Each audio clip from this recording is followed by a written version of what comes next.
Hey guys, what's up you guys? How are you guys doing? All right guys, so you're welcome back to today's video. So today's video, I was actually like going through my old video, going through my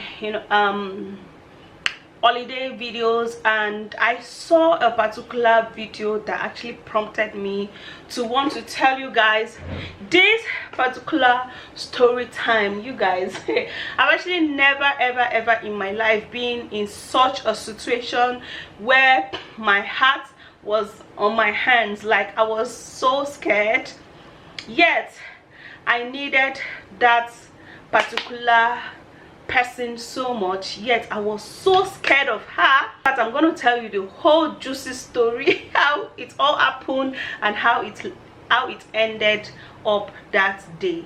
Yeah, so you guys, today's actually going to be a story time of how a particular woman almost wanted to like steal my child.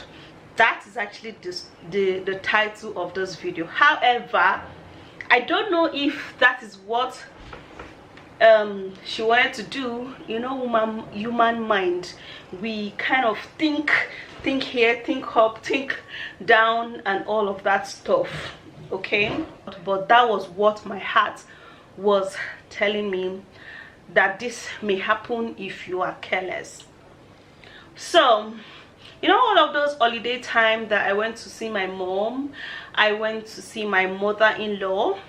When I actually traveled to see my mother-in-law, and I actually told you guys in that particular video that they became kind of healed because of the change of environment, the stress of the motor, of traveling how many hours, and the water. My children were quite, will I say sick? Yes, they were sick.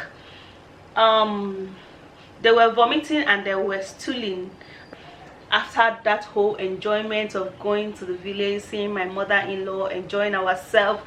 Like, the whole place was so beautiful, so new for my children. They were running up and down, going to where children now, they like adventure. They were so adventurous in that village. Like, they enter the bush, they were touching a whole lot of things, putting some things in their mouths and all of that. And I'm sure that was the cause of their vomiting and stooling. The weather, the stress, the water, and of course the whole cold. That place is so, that my mother-in-law's side was just like London. Since there are no so much houses, there are so many tall trees that breeze can just maneuver. So the cold there was so much that it actually made them sick. So I said, okay, let me go back to Uyo. Okay, since anyways we are even done, we are done for the wedding we went to. I stayed with my mother-in-law for a couple of days, almost a week, so we now left.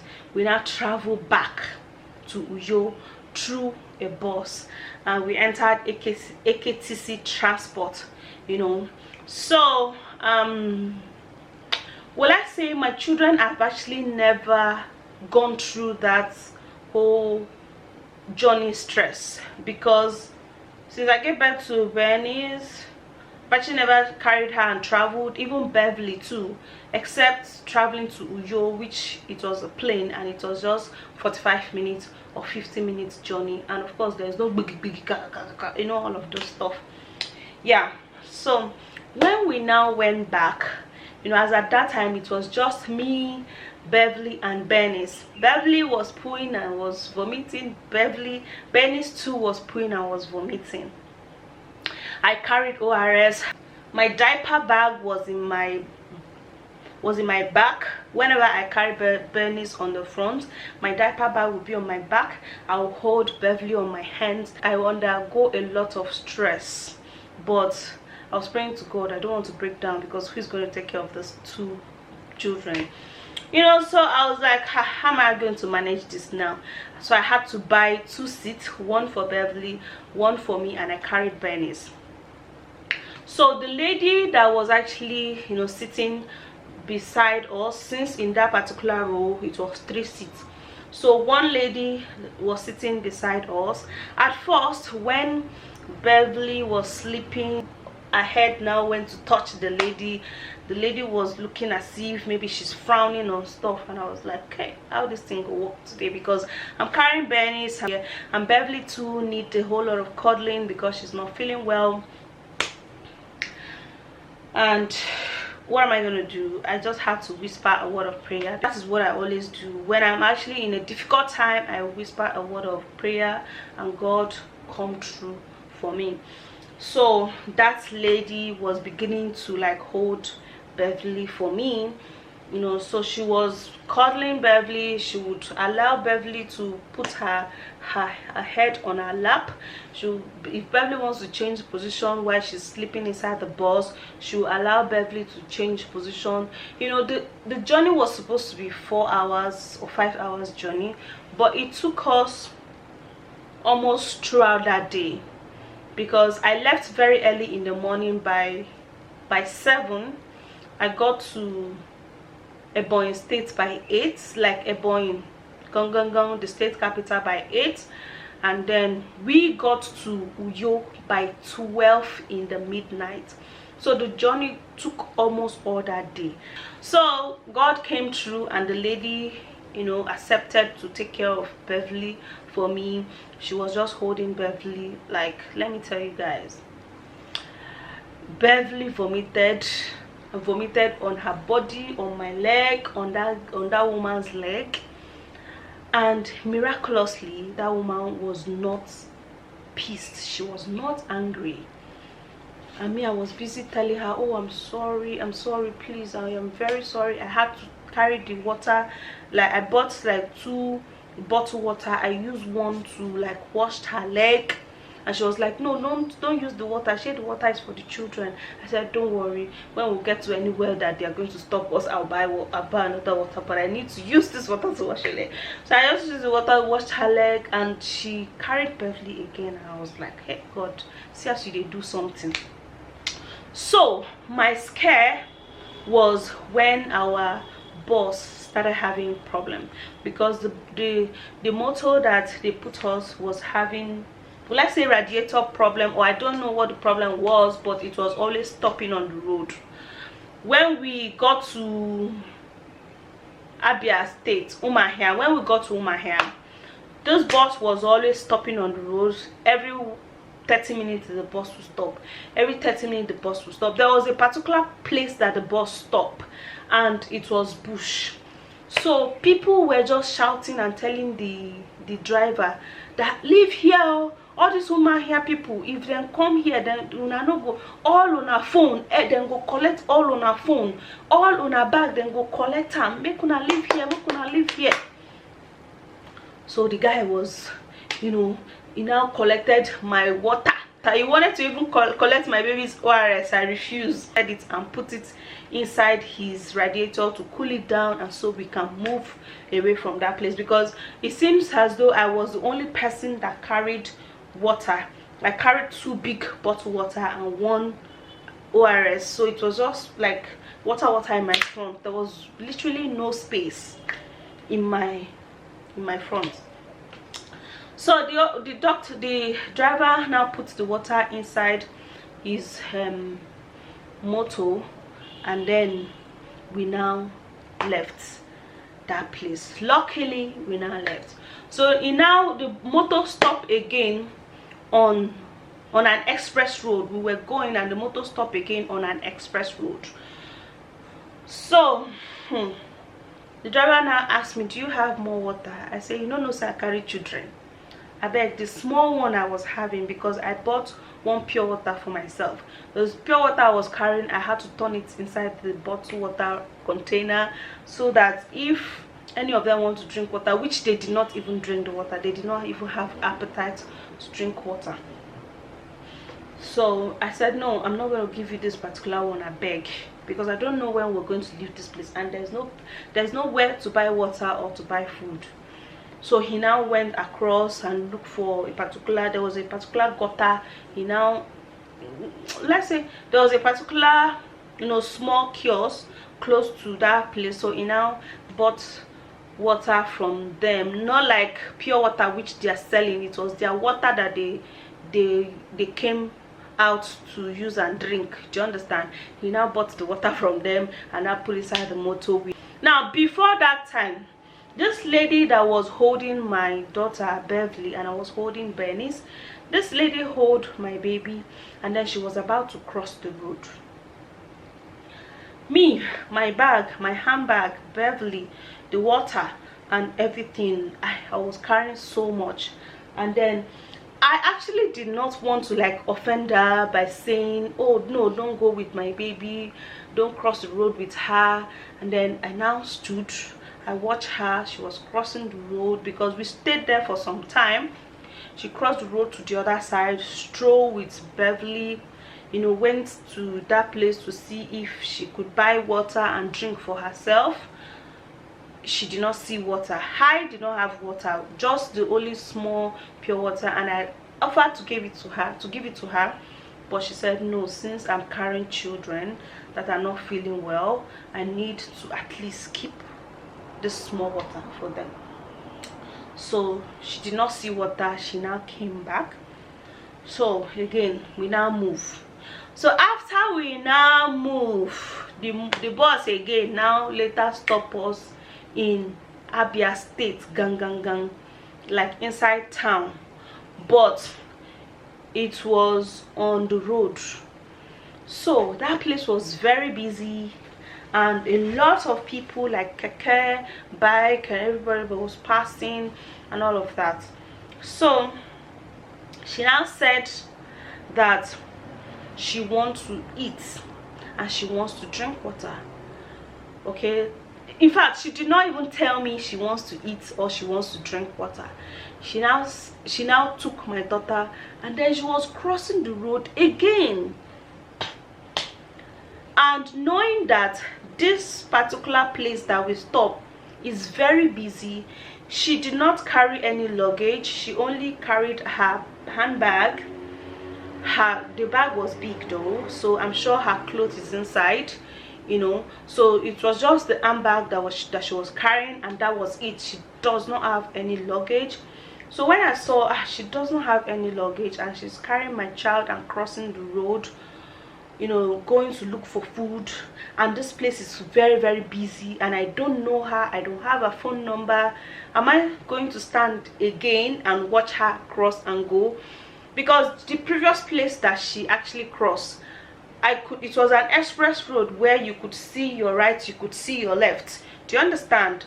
So, and there was no houses in the other side. It was just that kiosk that she went. So that was why I stood this way to watch her. This other one, there were houses because it's town. There were shops. The place was busy. Bike was going on, keke was riding on, like a lot of things was happening. And I asked myself again, I know she has been helping me a whole lot by holding this child, but am I going to stand here and trust her? I now said, am I going to stand here and watch her in this busy place? I don't know her, she does not have luggage. Then my mind started telling me, what if she goes with your baby? What am I going to tell my husband? How am I going to feel first? What is going to happen to me in the middle of the road, like we've been traveling since morning?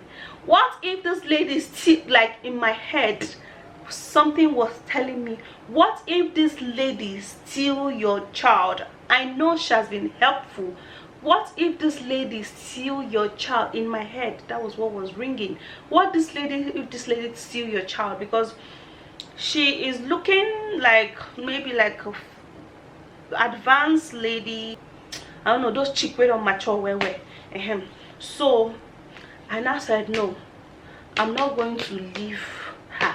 And then when I wanted to follow her, another voice now said, what if this Ponto Kukuma can't leave you here since you want to follow this? So I was battling with my mind, and then I now concluded in my mind, I carried my bag, I carried my handbag, I carried my baby's diaper bag, I carried my baby. It was just remaining the big bag that was inside the boot. I now said, if this motor leave me here, this is a company motor, I know they are not going to leave me here. That's one. And I know that even if they leave me, my bag, my money is inside my handbag, which is small. I would go to AKTC and demand for my luggage. But this woman, I have to follow her. So I now followed this woman. She was walking, like from where she went, she was walking and she was turning back and she was looking at me. Maybe she was beginning to feel like I'm not comfortable anymore. So she entered the shop to look for a drink. I offered to, buy it for her. She rejected. I said, please let me buy for you, you've been very helpful. She still rejected. I said, okay, no problem, I have to respect you. And she now was walking. She did not even talk to me. That's just the thing. And me, I don't know, maybe let's say she has been helpful, so I don't want to offend her. So I now followed her until she now entered the restaurant, and then she now ordered for food. She finished eating. They asked me if I want to eat. I said no, despite I was hungry, but I was not having appetite. Like, I was not having appetite because of the stress.